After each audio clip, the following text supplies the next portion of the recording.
Bab 1. Pengkhianatan. Di hari istimewa. Heaven Clark berjalan memasuki sebuah hotel berbintang di kota Chesterland. Dengan senyuman di sudut bibir wajahnya yang tampan dan kokoh, Heaven membawa sekotak roti sebagai hadiah ulang tahun pernikahannya yang ketiga dengan Alice Lee. Maaf Pak, hotel kami adalah hotel berbintang di kota Chesterland dan tidak ada sampah sedikit pun di sini. Seorang wanita resepsionis hotel tiba-tiba menghentikan langkahnya. Tak lupa, wanita itu menatap sinis penampilan Heaven yang tampak seperti pemulung dan merusak keindahan hotel tempatnya bekerja. Namun Heaven Clark tersenyum ramah meski dia tersinggung dengan maksud ucapan wanita itu. Saya ingin menemui istri saya. Dia sedang menginap di sini. Siapa nama istri Anda? Tanya resepsionis yang lainnya dengan tatapan curiga. Mereka sangat jijik dan heran dengan Heaven Clark yang berpenampilan compang-camping mirip gelandangan, tapi berani masuk ke hotel berbintang dan mengaku memiliki istri yang sedang menginap di hotel itu. Apa pria itu bercanda? Alice Lee. Dia menginap sejak kemarin malam karena ada urusan bisnis. Jawab Heaven berusaha tak peduli. Saat ini, dia hanya berharap segera bertemu dengan istrinya. Malas menanggapi Heaven, salah satu dari mereka akhirnya duduk di depan layar komputer. Petugas resepsionis itu pun mulai mencari.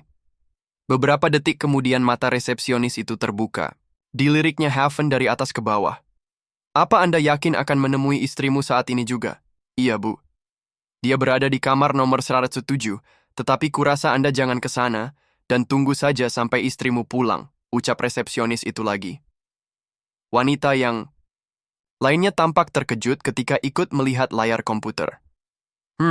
Saya sarankan sebaiknya Anda pulang saja. Istrimu itu sedang bersenang-senang di hotel ini. Heaven tidak bodoh. Dia paham dengan maksud wanita itu, namun dia tetap berpikiran positif tentang istrinya. Jangan bicara aneh-aneh. Istri saya menginap karena ada urusan bisnis. Dia adalah wanita yang baik dan saya sangat mencintainya, ucapnya. Tanpa peduli lagi, Heaven berjalan menuju ke kamar nomor 107, tempat keberadaan istrinya menginap. Di salah satu lobi, dia melihat ada sekelompok lelaki mirip pengawal, sedang bermain kartu domino dan minum beberapa botol wine. Sampai di kamar 107, Heaven bergegas mendorong pintu kamar 107 dengan wajah mengekspresikan memberi kejutan. Namun, apa yang dilihat oleh Heaven Clark ungguh menyayat hati. Istrinya tengah bercumbu di pangkuan seorang pria blasteran berwajah putih bersih dan berparas tampan di atas ranjang. Mereka saling menautkan bibirnya. Bruk! Sekotak roti yang terbungkus berwarna merah dengan sebuah pita di atasnya terjatuh ke lantai dan berserakan begitu saja. Dentuman jatuhnya makanan itu membuat dua insan yang tengah berbuat mesum terkesiap dan saling memisahkan tubuh mereka. Sayang, apa yang kau lakukan? Teriak Heaven Clark dengan bibir bergetar. Alice Lee, istri Heaven Clark, menampakkan raut wajah tidak suka begitu melihat Heaven tiba-tiba berdiri di ambang pintu. Perempuan itu pun membenahi kemejanya dan mengaitkan kembali kancingnya dengan cepat, seolah tidak mengizinkan mata suami sahnya untuk melihat seinci pun dari tubuhnya. Tak lama, Alice pun mendekat dengan raut ketidaksukaan atas kehadiran Heaven, yang dianggap mengganggu kesenangannya. Siapa yang menyuruhmu kemari? Apa kau sudah tuli? Aku bilang, jangan menyusulku kemari. Aku sedang bekerja, ucap Alice Lee lagi. Kini dengan ketus dan mata melotot. Ini kulakukan demi $1 juta. Dolar investasi perusahaan keluarga Lee. Tangan Heaven mengepal. Bekerja, akan tetapi yang dilihat oleh Heaven sekarang adalah perselingkuhan istrinya dengan lelaki lain. Sayang, bukankah aku sudah bilang aku akan membantumu mendapatkan uang $1 juta? Ucap Heaven dengan raut marah. Tapi, kenapa sekarang kau mengkhianati pernikahan kita selama 3 tahun ini? Heaven sangat mencintai Alice. Selama 3 tahun ini, Heaven selalu melakukan apa saja untuk membuat Alice luluh dan mencintainya dengan tulus. Setiap hari, semua pekerjaan rumah keluarga Lee dialah yang melakukannya seorang diri. Ketika siang hari, Heaven selalu mengantarkan makan siang untuk istrinya yang bekerja di kantor perusahaan milik keluarga Lee.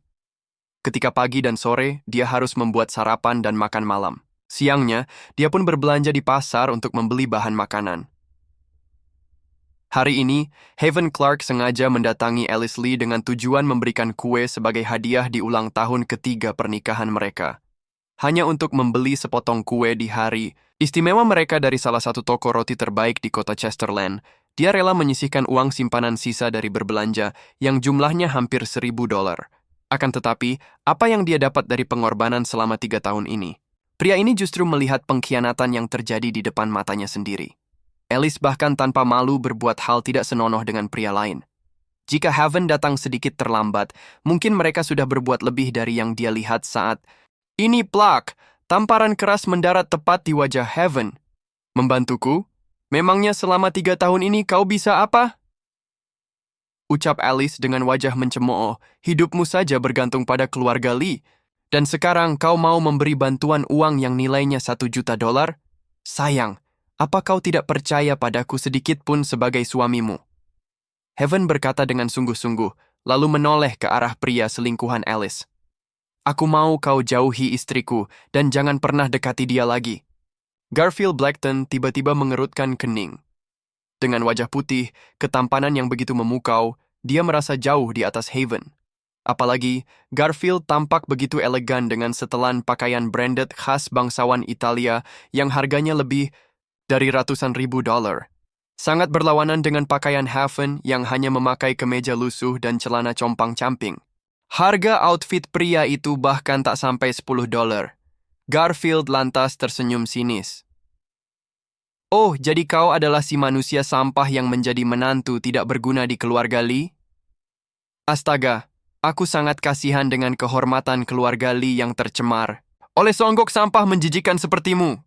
Pantas saja Alice membencimu, bahkan kau mirip seperti anjing jalanan. Asal kau tahu, Alice akan segera menceraikanmu dan menjadi milikku. Tandas Garfield dengan angkuh, Garfield lalu menoleh ke arah Alice. Ayo sayang, buka semua pakaianmu untuk melanjutkan kepuasan kita lagi. Setelah itu, aku akan memberikan $2 juta dan melamarmu di hadapan nenek Priscilla Lee. Kurang ajar! Beraninya kau mengatakan ini kepada istriku. Haven mengumpat dalam hati. Hanya saja tak seperti Haven yang terhina, Alice justru kini menggigit bibir bawahnya. Mata indahnya terbuka lebar ketika Garfield menyelipkan sebuah kartu. Debit Golden Card di kedua jarinya. Siapa yang tidak mengenal kartu Golden Card?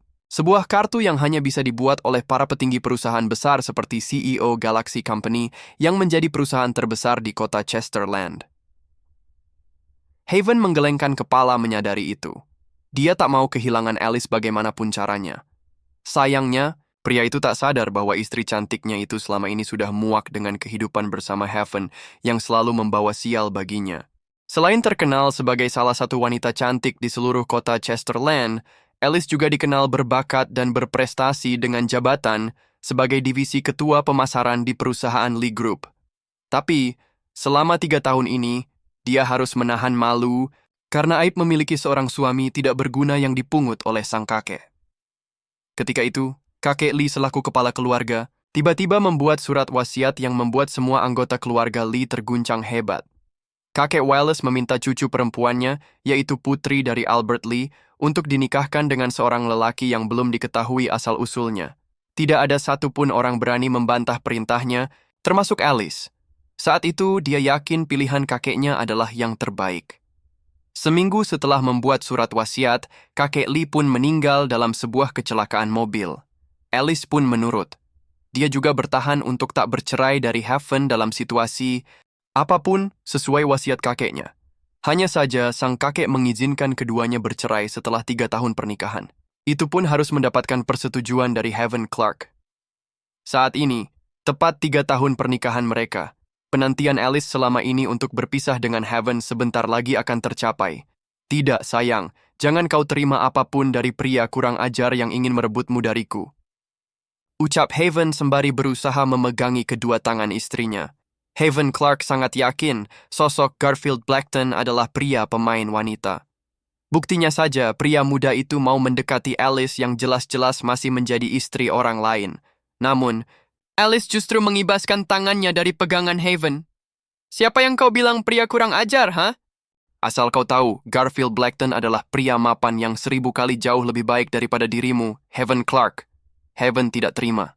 Kartu debit yang terselip di tangan Garfield direbutnya, lalu dipatahkan menjadi 2 bagian. Kielak. Heaven, apa yang kau lakukan? Teriak Alice dengan mulut menganga. Suara retakan benda tipis bernilai $2 juta membuat Garfield terperanjat. Dasar pria bodoh, umpat Garfield. Apa kau sadar dengan hal bodoh yang telah kau lakukan? Jika Golden Card hancur atau rusak sedikit saja, uang di dalam sana sudah dianggap hilang oleh pihak bank. Bajingan, kau sekarang telah membuang uang. $2 juta. Untuk gantinya, aku tidak akan membiarkanmu keluar hidup-hidup dari sini. Garfield bangkit dan berjalan ke arah Heaven dengan kedua tangan mengepal. Karena kau telah mematahkan kartuku, sebagai gantinya aku akan mematahkan kedua tangan dan kakimu, anjing jalanan. Garfield sangat marah. Dia merasa sangat perlu memberi pelajaran pada Heaven. Matilah kau! Umpat Garfield sembari mengayunkan tinju ke arah wajah Heaven yang tampan dan kokoh. Namun Garfield terkejut ketika Heaven sigap menghindari serangannya. Sebelum Garfield menyadari keberadaan targetnya, sosok Heaven tiba-tiba berdiri tepat di hadapannya, sembari memberikan tendangan ke arah perut dengan keras. Brak, Garfield terpental, punggungnya membentur meja hingga meja itu hancur berkeping-keping. Siapa saja yang melihatnya pasti akan bergidik ketakutan dengan keadaan itu. Alice terkejut dan cemas melihat kekasih gelapnya terjatuh membentur nakas. Wanita itu tanpa malu sedikit pun membantu Garfield tanpa mempedulikan sosok Heaven lagi. Sayang, jangan! Ucap Heaven sembari mengulurkan tangannya mencoba mencegah tindakan bodoh Alice. Alice tak menghiraukan Heaven. Wanita itu justru membantu Garfield berdiri. Garfield kini mengerang sambil memegangi perutnya. Darah segar pasti mengalir dari mulut. Lelaki berpakaian elegan itu. Sialan, beraninya kau padaku! Umpatnya sembari mengusap darah di bibirnya. Heaven menampakkan raut wajah dingin. Siapa saja yang tahu identitas siapa dia sebenarnya, pasti akan menggigil ketakutan. Apa kau tahu siapa? Aku adalah keponakan CEO Garrick Blackton dan sepupuku adalah seorang juara petarung martial arts kelas A. Ucap Garfield marah. Jangan bangga karena kau berhasil memukulku, brengsek. Garfield tidak terima ada orang yang berani dengannya. Apalagi, hanyalah seorang sampah, karena dia adalah keponakan kesayangan CEO Garrick, seorang lelaki berwibawa yang memimpin perusahaan besar Galaxy Company. CEO Garrick adalah lelaki terpandang yang paling ditakuti di kota Chesterland. Tidak ada satu orang pun yang berani menyinggung CEO Garrick maupun keluarganya. Hanya dalam satu perintah dari sosok Garrick Blackton, seluruh kota Chesterland akan terguncang dengan dahsyat. Cepat bersujud atau pamanku tidak akan mengampunimu. Teriak Garfield. Alice terdiam tak mengatakan apapun. Dia sebenarnya merasa ada yang berbeda dengan Heaven. Yang wanita itu tahu, Heaven hanyalah lelaki sampah yang tidak pernah berani membantah sedikit pun. Di keluarga Lee, Heaven sangat penurut, dan jinak bagai seekor anjing. Sekarang, dari sorot matanya saja, Heaven menampakkan sorot mata yang berbeda, mengintimidasi dan melenyapkan. Kenapa diam? Apa kau takut? Bagus jika kau takut dengan pamanku, tapi lebih baik kau cium kakiku daripada ketakutanmu itu menjadi kenyataan. Hardik Garfield dengan senyum menyeringai puas. Takut? Heaven melirik ke arah sebuah meja yang di atasnya terdapat bekas botol white wine. Baiklah, akan kulakukan. Heaven melangkah dengan tatapan tenang, dengannya dengan cepat meraih sebuah botol bekas white wine yang berada di atas meja tanpa ada yang tahu pergerakan tangannya yang hampir tak terlihat. Tepat berada di hadapan Garfield, Heaven berdiri diam sejenak. Tatapannya lurus ke arah Garfield yang menampakkan raut wajah pria sialan. Ayo cium kakiku, anjing jalanan. Jika tidak, akan kupastikan kau hidup cacat dan menderita seumur hidupmu. Ancam Garfield sembari menunjuk ke arah kakinya yang terbalut sepatu outfit terbuat dari kulit asli. Asal kau tahu, sepatuku jauh lebih mahal dari harga dirimu. Baiklah, ucap Heaven. Tangan kanan yang membawa botol anggur di belakang tubuhnya segera mengayun memukul kepala Garfield. Blam!